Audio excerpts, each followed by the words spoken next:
കേരളത്തിലെ medical dental പ്രവേശനത്തിന്റെ ആദ്യ allotment വന്നയുടൻ തന്നെ സാമ്പത്തിക ദുർബല വിഭാഗങ്ങൾക്കുള്ള EWS സംവരണത്തിനെതിരെ KPCC vice president VT Balram നടത്തിയ പ്രസ്താവന വാസ്തവ വിരുദ്ധവും തെറ്റിദ്ധാരണ പരത്തുന്നതുമാണെന്ന് Syro Malabar public affairs commission വിലയിരുത്തി.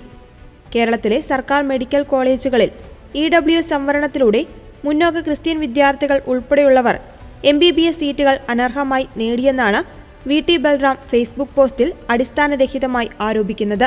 മുസ്ലിം മതവിഭാഗത്തിന് ഉയർന്ന അനുപാതം സീറ്റുകൾ ലഭിക്കേണ്ടതാണെന്നും EWS സംവരണം നടപ്പിലാക്കിയതുകൊണ്ട് അവർക്ക് നഷ്ടമുണ്ടായെന്നും അദ്ദേഹം പ്രസ്താവിക്കുന്നു. അതോടൊപ്പം ക്രൈസ്തവരിൽ മുന്നോക്ക പിന്നാക്ക വിഭജനവും പരാമർശ വിധേയമാക്കുന്നു. കേരളത്തിലെ പ്രധാന ന്യൂനപക്ഷങ്ങളായ മുസ്ലിം ക്രിസ്ത്യൻ വിഭാഗങ്ങളുടെ സംവരണ സാഹചര്യങ്ങൾ തമ്മിൽ വലിയ അന്തരമാണുള്ളത്. ക്രൈസ്തവരിലെ ഭൂരിപക്ഷവും ജാതി സംവരണത്തിന് പുറത്തായിരിക്കുമ്പോൾ മുസ്ലിം മതവിഭാഗത്തിലെ എല്ലാവർക്കും തന്നെ OBC SEBC സംവരണം ലഭിക്കുന്നു. സാമ്പത്തിക ദുർബല വിഭാഗങ്ങൾക്കായി 103-ാം ഭരണഘടനാ ഭേദഗതിയിലൂടെ നിലവിൽ വന്ന 10% EWS സംവരണം ഭരണഘടനാപരമായി ലഭിച്ച നീതിയാണ്.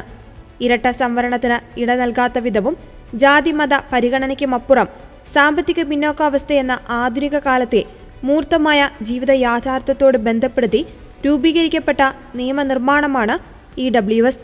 ഈ സംവരണം നിലവിൽ വന്നപ്പോൾ മാത്രമാണ് പലവിധത്തിലും വെല്ലുവിളികൾ അഭിമുഖീകരിച്ചുകൊണ്ടിരുന്ന കേരള ക്രൈസ്തവരിലെ വലിയൊരു വിഭാഗത്തിന് ഏതെങ്കിലും ഒരു സംവരണ ആനുകൂല്യം ലഭിച്ചു തുടങ്ങിയത്. അതിനെപ്പോലും അത്യന്തം വിമർശന ബുദ്ധിയോടെ അവതരിപ്പിക്കുന്ന വ്യാജ പ്രചാരണങ്ങൾ ഭരണഘടനാ വിരുദ്ധമാണെന്ന് Syro Malabar public affairs commission അഭിപ്രായപ്പെട്ടു. കേരളത്തിൽ സംവരണത്തിന്റെ പേരിൽ വോട്ട് ബാങ്ക് രാഷ്ട്രീയത്തെ പ്രോത്സാഹിപ്പിക്കുന്ന നിലപാടുകൾക്കെതിരെ പൊതുമനസാക്ഷി ഉണരണം. സംവരണം മതത്തിനും ജാതിക്കും സ്വാധീനത്തിനും വോട്ട് ബാങ്കിനും വേണ്ടിയെന്നതിന് പകരം യഥാർത്ഥത്തിൽ പിന്നോക്കാവസ്ഥ അനുഭവിക്കുന്ന അർഹതയുള്ളവർക്ക് മാത്രമായി പരിമിതപ്പെടുത്തണം.